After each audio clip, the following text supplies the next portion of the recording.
श्री गोपाळ कृष्ण भगवान की जय। लीळा नंबर 168।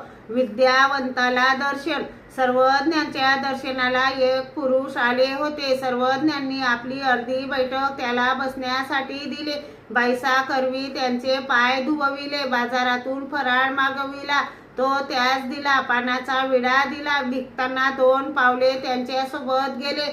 नंतर बाईसाने विचारले, बाबा हे कोण होते? सर्वज्ञांनी सांगितले, हे द्वारावतीकार श्री चांगदेव राऊळांचे शिष्य।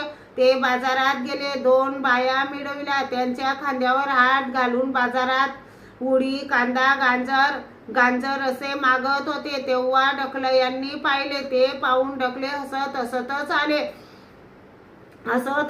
आले। सर्वज्ञांनी विचारले, ढकलया का बरे हसता?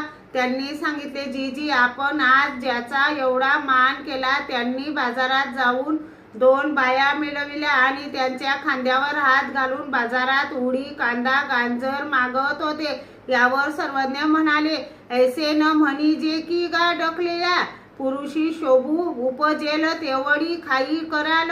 यावर सर्वज्ञांनी लुईची गोष्ट सांगितली। ही गोष्ट सर्वज्ञांनी इतर प्रसंगी 3 वेळा व एका प्रसंगी अर्धी सांगितली। श्री गोपाळ कृष्ण भगवान की जय।